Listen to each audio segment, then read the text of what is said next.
നൗക നോക്കി നിൽക്കവേ വസന്തം സമ്മാനിച്ച് അവൻ മാഞ്ഞുപോയി.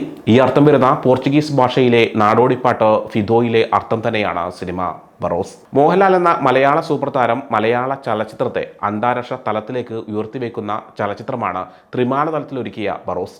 4.5 പതിറ്റാണ്ടോളം കാലം തനിക്ക് അന്നവും വെള്ളവും വെളിച്ചവും നൽകിയ ഒരു വ്യവസായ ലോകത്തിന് അദ്ദേഹം വളരെ മാന്യമായി തിരികെ നൽകിയ സമ്മാനമെന്നും ഈ ചിത്രത്തെ വിശേഷിപ്പിക്കാം. 3D സാങ്കേതിക വിദ്യയിൽ ഒരുക്കിയ ബറോസ് കുട്ടികൾക്കാണ് കൂടുതൽ ഇഷ്ടപ്പെടുകയെങ്കിലും ചലച്ചിത്രം ഒരുക്കിയെടുക്കാൻ ചേർത്ത് വെച്ച ഗംഭീര ട്രീറ്റ്മെൻറ്റുകൾ ആരെയും അതിശയിപ്പിക്കുന്നതാണ്. 3D സാങ്കേതികവിദ്യ അതിൻ്റെ ഏറ്റവും മികച്ച രീതിയിലാണ് ബറോസിൽ ഉപയോഗിച്ചിരിക്കുന്നത്.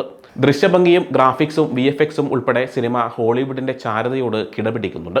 ഒരു കാലത്ത് താരതമ്യേന ചെറിയ ബജറ്റിലും അതിൻ്റെ പരിമിതികളിലും ഒതുങ്ങിയിരുന്ന മലയാള സിനിമയ്ക്ക് സങ്കല്പിക്കാൻ പോലും സാധിക്കാത്തത്രയും മികവുറ്റ രീതിയിൽ ബറോസ് അണിയിച്ചൊരുക്കിയിരിക്കുന്നു. മോഹൻലാൽ എന്ന നടനേക്കാളും മോഹൻലാൽ എന്ന സംവിധായകനാണ് ബറോസിൽ മുന്നിട്ട് നിൽക്കുന്നത്.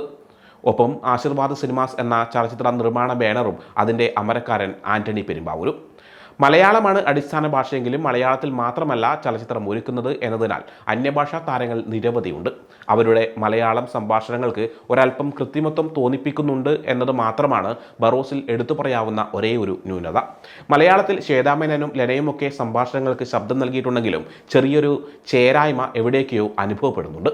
പോർച്ചുഗീസ്, ആഫ്രിക്കൻ, ഇംഗ്ലീഷ്, മലയാളം ഇങ്ങനെ നിരവധി ഭാഷകളുടെ സങ്കലനമുണ്ട് സംഭാഷണങ്ങളിൽ. പക്ഷേ അവയൊന്നും പ്രേക്ഷകന് മനസ്സിലാകാത്ത അവസ്ഥ സൃഷ്ടിക്കില്ല. അതോടൊപ്പം ആവശ്യത്തിന് സബ് ടൈറ്റിലുകളും കാണിക്കുന്നുണ്ട്. 4 പതിറ്റാണ്ട് മുമ്പ് പോർച്ചുഗീസ് ഭരണത്തിലും 4 നൂറ്റാണ്ടിന് ശേഷം വിനോദസഞ്ചാര കേന്ദ്രവുമായി മാറിയ ഗോവയാണ് കഥാപശ്ചാത്തലം.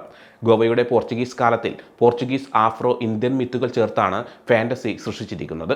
ഇന്ത്യയിലെ ആദ്യ 3D സിനിമയായ മൈ ഡിയർ കുട്ടിച്ചാത്തൻ സംവിധാനം നിർവഹിച്ച ജിജോ പുന്നൂസ് രചിച്ച ബറോസ് ഡി ഗാമയുടെ നിധിയുടെ കാവൽക്കാരൻ എന്ന കുട്ടികളുടെ നോവലിനെ ആസ്പദമാക്കിയാണ് ബറോസ് സിനിമ ചെയ്തിരിക്കുന്നത്.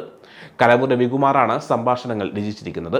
ഗോവയിൽ ഭരണം നടത്തുന്ന പോർച്ചുഗീസുകാർ അവരുടെ ജോലിക്കായി ആഫ്രിക്കയിൽ നിന്നുള്ള അടിമകളെയും ഇന്ത്യയിൽ നിന്നും തദ്ദേശീയരെയും ഉപയോഗപ്പെടുത്തിയിരുന്നു. അവരുടെ പിന്മുറക്കാരാണ് ഇപ്പോൾ ഗോവയിലെ പോർച്ചുഗീസ് കോട്ടയ്ക്ക് സമീപത്തെ ചേരികളിൽ താമസിക്കുന്നവർ. ഇന്ത്യയിലെ ആദ്യ കാസിനോ പണിയാൻ പഴയ പോർച്ചുഗീസ് കോട്ട ലേലം ചെയ്യാനുള്ള സർക്കാർ ശ്രമങ്ങളെ ചേരിനിവാസികളായ ഇന്തോ ആഫ്രിക്കൻ വംശജർ തടയാൻ ശ്രമിക്കുകയാണ്. അവരുടെ ശ്രമങ്ങൾ അധികാരികളുടെ ഹുങ്കിൽ വിജയിക്കില്ലെന്ന് ഉറപ്പാണ്.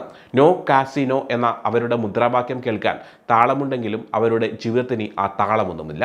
AD 1633 നിന്നും AD 2024 ഡിസംബർ 25 വരെയുള്ള 4 നൂറ്റാണ്ട് കാലം തെന്നിയും മറിഞ്ഞുമെല്ലാം സിനിമയിൽ വരുന്നുണ്ട്. പോർച്ചുഗീസ് രാജാവിൻ്റെ മകൾ ഇസബെല്ല ബറോസിന് ഇസയാണ്. ബറോസ് എന്ന 2 കാലങ്ങളിലും വിശ്വസ്ത സേവകനും ഭൂതവുമായി മോഹൻലാൽ ഒറ്റ കഥാപാത്രത്തെ അവതരിപ്പിക്കുമ്പോൾ ഇസയെന്ന 2 കാലത്തെ കഥാപാത്രങ്ങളായി മായാറാവു വെസ്റ്റാണ് ഇരട്ടവേഷത്തിലെത്തുന്നത്. ആഫ്രിക്കയിൽ നിന്നും പോർച്ചുഗീസിൽ നിന്നും സ്പെയിനിൽ നിന്നുമെല്ലാം ഉള്ള അഭിനേതാക്കൾ തങ്ങളുടെ വേഷം മനോഹരമാക്കിയിട്ടുണ്ട്.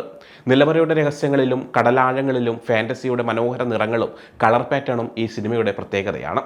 കടലിനകത്ത് മീനുകളും ആമയും നീരാളിയുമെല്ലാം ചേർന്നൊരുക്കുന്ന പാട്ട്, മികച്ച ഗ്രാഫിക്സും VFXും ഒന്നും മലയാള സിനിമയ്ക്ക് കയ്യെത്താത്ത അകലത്തിലല്ലേ എന്ന് പറയുന്നുണ്ട്.